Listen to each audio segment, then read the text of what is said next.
السلام عليكم ورحمة الله وبركاته.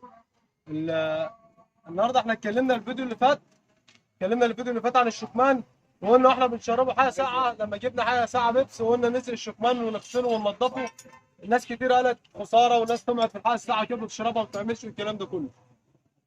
المكنة اللي ورانا ديت الشكمان بتاعها اهو.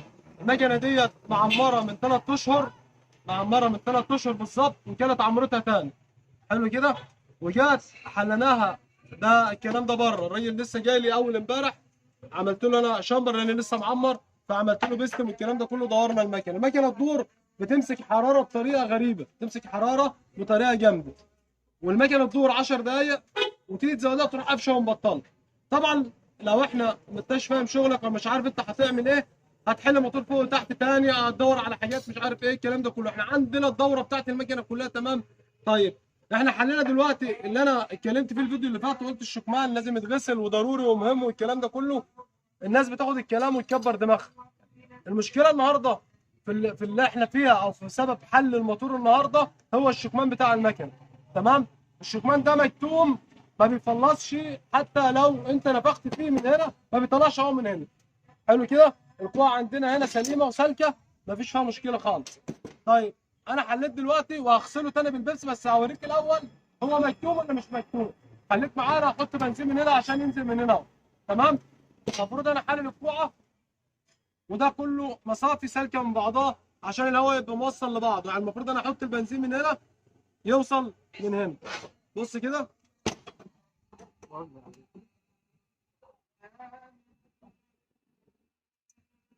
انا بحط البنزين قدام منك اهو، عشان خاطر الناس اللي بتقول لك ايه. بص، البنزين بيطفح. هو المفروض ما يوقعش بنزين كده لو سالك. بص اهو. تمام. بص بقى من هنا كده، مفيش بنزين خالص بينزل اهو. اهو. بص انا شايل الشكمان عليه ده، مفيش بنزين خالص اهو. اصبح ان الشكمان ده كله من جوه متقفل تقفيله طين. فالعادم اللي هو بيطلع من الشكمان، من كربيراتير المكنه، من وش السلندر من هنا، تمام، بتاع المكنه، المفروض يطلع الشكمان زي كده. طبعا ده بياخد العادم بيطلع هنا، ما هوش سالك، فقافل. بيروح رادد تاني العادم المكنه، يروح عامل لها عمليه كتم وقفش ومبطله سخونيه غصب عنها، المكنه دايره متكدره. طيب بص اهو، بنزين اللي احنا حطيناه اهو. بص، بنزين بينزل عامل ازاي بالعافيه. بص اهو. ده طبعا لو سالك زي ما احنا قلنا كان نزل من هنا، بس هو عشان مكتوم عمل كده. طيب انا اعمل ايه؟ هاتهم عيب. انا هضطر بقى دلوقتي انا امسك يا حبيبي. هنحط له بقى الحاجه الساعه البيبسي اللي احنا كنا بنقول عليها، والناس اللي بتتريق. لو حد عايز يشرب الاول قبل ما نعمل حاجه، انا بقول الاول.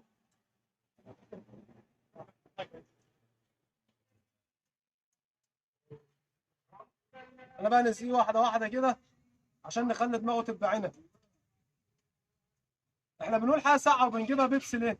لان الحاجه الساقعه البيبسي فيها نسبه فوران جامده، فبتشيل الوساخه، بتحاول تفور الوساخه على قد ما تقدر. احنا هنحط، بص على لما تيجي تفور. بص. طبعا انا عايز ده كله في قلب الشكمان من جوه عشان يبدا يفور لي الوساخه بتاعه المكن اهو.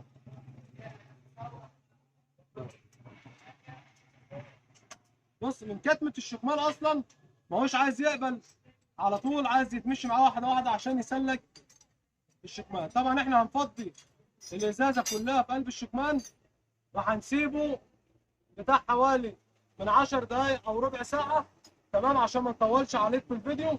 هنسيبه من 10 دقايق او ربع ساعه لحد ما الحاجه الساعه دي كلها تاكل الوساخه اللي هنا، وهنبدا نفضيه ونعمل له دوره غسيل ثانيه. المقصد من الفيديو بتاع النهارده ان انا الفيديو اللي عملته النوبه اللي فاتت على غسيل الشكمان، انا بعمله لك تاني النهارده، بوريك عيب حل المكنه بسببه هو برضه الشكمان.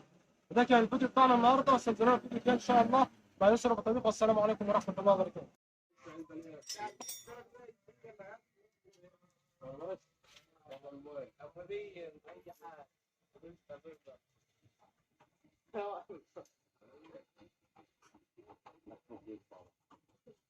ما تعرفوش هل ده اصلا ولا تكونوا حطيتوا تحت الماء اللي عايز يجي ياكل الصراحه.